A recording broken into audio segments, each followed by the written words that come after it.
Good morning class. हमारा जो आज का टॉपिक है वो है factors that have enabled globalisation. ऐसे फैक्टर्स जिन्होंने ग्लोबलाइजेशन को बढ़ावा दिया है, इनेबल किया है। फर्स्ट है टेक्नोलॉजी। जैसे जैसे इम्प्रूवमेंट होता जा रहा है हमारा टेक्नोलॉजी का, एक बहुत बड़ा फैक्टर बनता जा रहा है ये, जिससे कि ग्लोबलाइजेशन फैक्टर प्रोसेस जो है वो स्टिमुलेट हो रहा है ना।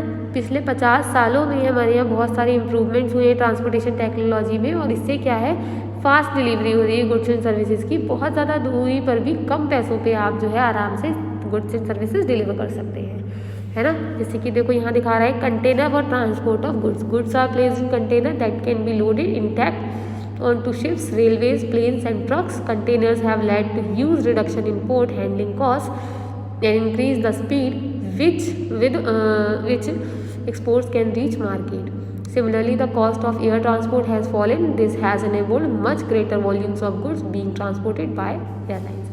गुड्स जो है उनको क्या है, कंटेनर में रख दिया जाता है, जिससे उनको बहुत आराम से इजीली शिप्स में, रेलवेज में, प्लेन्स में, ट्रक्स में लोड किया जा सके। इससे क्या है कि पोर्ट हैंडलिंग जो चार्जेस हैं वो उनमें कमी आई है और स्पीड बढ़ गई है ना, जिससे कि एक्सपोर्ट जो है वो सही तरीके जल्दी से मार्केट पहुंच जाए। इसी तरीके से एयर ट्रांसपोर्ट की जो कॉस्ट है उसमें भी कमी आई है। इससे क्या है, ज़्यादा गुड्स को एयरलाइंस के थ्रू ट्रांसपोर्ट अब किया जाने लगा है। इसके अलावा बहुत ज़्यादा कहना चाहिए remarkable have been even more remarkable have been the developments in information and communication technology। हमारा IT सेक्टर भी इस समय बहुत ज़्यादा, यानी कि इंफॉर्मेशन एंड कम्युनिकेशन टेक्नोलॉजी भी बहुत ज़्यादा डेवलप हुआ है। रिसेंट टाइम में टेक्नोलॉजी एरियाज जो टेलीकम्युनिकेशन है, कंप्यूटर्स है, इंटरनेट है, ये बहुत तेज़ी से बदल रहे हैं। टेलीकम्युनिकेशन फैसिलिटीज़ जैसे कि टेलीग्राफ है, टेलीफोन्स हैं, जिनमें कि मोबाइल फ़ोन, फैक्स, ये जो है कॉन्टैक्ट करने के लिए एक व्यक्ति से दूसरे व्यक्ति दुनिया में कहीं भी हम जो है आराम से कर सकते हैं और आराम से इन्फॉर्मेशन को इंस्टेंटली एक्सेस कर सकते हैं, है ना। रिमोट एरियाज़ में भी कम्युनिकेट कर सकते हैं, है ना। तो ये कुछ तरीके हैं जिन्हें सैटेलाइट कम्युनिकेशन डिवाइसेस वगैरह ने भी फैसिलिटेट किया हुआ है। तो हम जो है आज के टाइम पे बहुत ज़्यादा रैपिड इंक्रीजिंग तरीके से बहुत तेज़ी से डेवलप कर रहे हैं। हम सभी जैसे कि जानते हैं कि कंप्यूटर्स जो है वो क्या है, हर एक फील्ड ऑफ एक्टिविटी में हम एंटर कर चुके हैं। तो आपको ये चीज़ जानकर थोड़ा सा अमेजिंग होगा, मतलब थोड़ा आपने देखा होगा ये भी चीज़ें कि इंटरनेट की दुनिया जो है वो बहुत वेंचर्ड है ना। तो जहाँ आप हर तरीके की इन्फॉर्मेशन मिल भी सकती है, आपको शेयर भी कर सकते हो, लगभग सब कुछ जो कुछ आप जानना चाहते हैं सब मिल सकता है। इंटरनेट आपको ईमेल, इलेक्ट्रॉनिक मेल जिसे भी हम कहते हैं, आराम से करना, ठीक है, उसको भी अलाउ करता है। वॉइस मेल्स के थ्रू बात करना भी अलाउ करता है, आप किसी से भी बिना किसी कॉस्ट के, है ना। तो ये सब जो है वो अलाउ करता है। जब IT सेक्टर के बारे में बात करें तो ये बहुत मेजर रोल प्ले कर रहा है हमारा प्रोडक्शन सर्विसेज को बहुत दुनिया में कोने कोने में फैलाने में, है ना। देखते हैं कैसे IT कैसे ग्लोबलाइजेशन में यूज़ हो रहा है। A news magazine published for London trade reader is to be design and printed in Delhi. जो न्यूज़ मैगजीन है हमारी, जो पब्लिश होती है लंदन रीडर्स के लिए, ठीक है, इसको डिज़ाइन और प्रिंट कहाँ किया जाता है, दिल्ली में किया जाता है। जो टेक्स्ट है मैगजीन का वो इंटरनेट के थ्रू दिल्ली ऑफिस भेजा जाता है। डिज़ाइनर जो है दिल्ली ऑफिस का, वो ऑर्डर्स लेता है कि कैसे डिज़ाइन करना है मैगजीन को, वो कौन देता है, लंदन ऑफिस। कैसे, टेलीकम्युनिकेशन की फैसिलिटीज़ को यूज़ करके। फिर डिज़ाइनिंग हो जाती है कंप्यूटर पे, उसके बाद प्रिंट हो जाता है, मैगजीन सेंड कर दी जाती है बाय एयर लंदन। जो पेमेंट है मनी का, डिज़ाइनिंग एंड प्रिंटिंग का, वो बैंक है लंदन में, ठीक है, और वहाँ से दिल्ली के बैंक में ट्रांसफ़र कर दिया जाता है इंस्टेंटली थ्रू ई-बैंकिंग सिस्टम। तो यहाँ पर क्या है, उन्होंने क्या किया, यहाँ उन्होंने सब कुछ, सारे सिस्टम जो है वो ऑनलाइन ट्रांसफ़र कर दिया, है ना।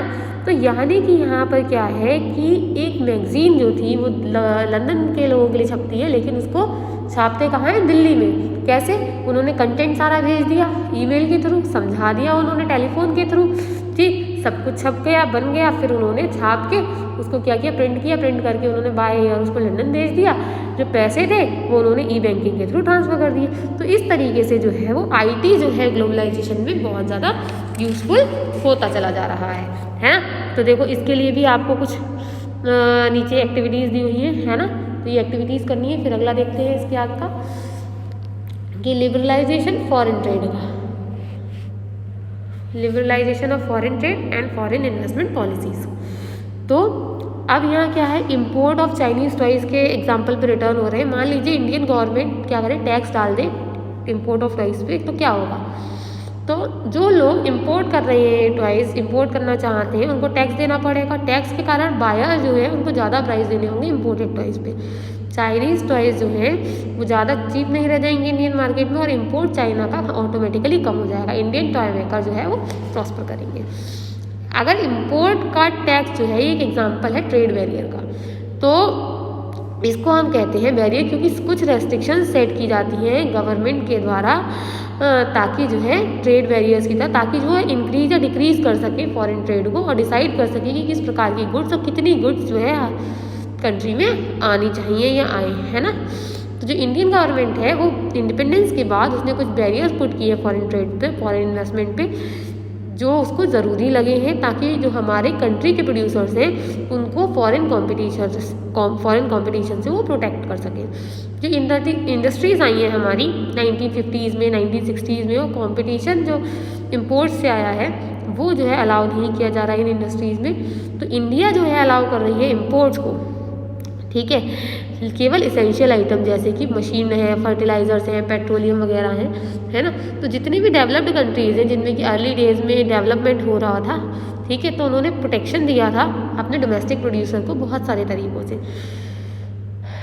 लगभग 1991 के स्टार्टिंग के आसपास बहुत फार रीचिंग चेंजेस हुए थे पॉलिसीज़ में जो हमारे इंडिया में हो रही थी, ठीक है। गवर्नमेंट ने डिसाइड किया कि जैसे जैसे टाइम आएगा इंडियन प्रोड्यूसर का, तो compete करेंगे प्रोड्यूसर्स के साथ में दुनिया के, और ऐसा महसूस हुआ कि जो कंपटीशन है वो इम्प्रूव होगा, और उससे जो है हमारे प्रोड्यूसर जो है उनकी परफॉर्मेंस इम्प्रूव होगी कंट्री में, और वो जो है क्वालिटी को इम्प्रूव करेंगे। ये डिसीजन जो है सपोर्ट किया गया पावरफुल इंटरनेशनल ऑर्गेनाइजेशंस के थ्रू। तो जो बैरियर्स थे फॉरेन ट्रेड और फॉरेन इन्वेस्टमेंट के, उनको रिमूव कर दिया गया काफ़ी हद तक। इससे क्या हुआ कि गुड्स को इम्पोर्ट भी किया जा सकता है, एक्सपोर्ट भी किया जा सकता है, और जो फॉरेन कंपनीज़ हैं वो फैक्ट्रीज़ और ऑफिसेज यहाँ सेटअप कर सकती हैं। जो रिमूव कर दिए हमने बैरियर रेस्ट्रिक्शंस जो गवर्नमेंट ने हमारे यहाँ सेटअप की थी, ठीक है, उनको हम लिबरलाइजेशन के नाम से जानते हैं। मतलब जब गवर्नमेंट क्या करती है, बैरियर्स रिमूव कर देती है, रेस्ट्रिक्शंस रिमूव कर देती है, उसको हम क्या कहते हैं, लिबरलाइजेशन के नाम से जानते हैं। लिबरलाइजेशन ऑफ ट्रेड और बिजनेस जो होता है वो क्या है, आराम से डिसीजन, फ्रीली डिसीजन लेना अलाउ करता है कि आप जो भी इंपोर्ट करना चाहें, एक्सपोर्ट करना चाहें, कर सकते हैं। गवर्नमेंट क्या है, कम रेस्ट्रिक्शंस थोपती है, जैसे कि पहले थी उससे कम थोपती है, और इसी कारण इसको जो है लिबरल कहा जाता है। तो कहने का मतलब है लिबरलाइजेशन क्या होता है कि पहले की अपेक्षा जो है थोड़ी ढील दे दी जाए, थोड़ी छूट दे दी जाए, रूल्स एंड रेगुलेशंस में रेस्ट्रिक्शंस कम कर दी जाए, उसे हम लिबरलाइजेशन के नाम से जानते हैं, ठीक। तो हमें देखो यहाँ नीचे 2 क्वेश्चंस दिए हुए हैं। What do you understand by liberalisation of foreign trade? And tax of on import is one type of trade barrier. The government could also place a limit on the number of goods that can be imported. This is known as quotas. Can you explain using the example of Chinese toy how quotas can be used as the trade barriers? Do you think this should be used? Discuss. तो ये आपको अपनी notebook में करना है, ठीक है। तो आज के लिए इतना ही क्लास। अगर आपको कुछ भी पूछना है तो आप मुझसे पूछ सकते हैं। अब जो हम पढ़ेंगे वो पढ़ेंगे WTO के बारे में, यानी कि वर्ल्ड ट्रेड ऑर्गेनाइजेशन के बारे में, अगली क्लास में। तब तक के लिए thank you class, have a good day.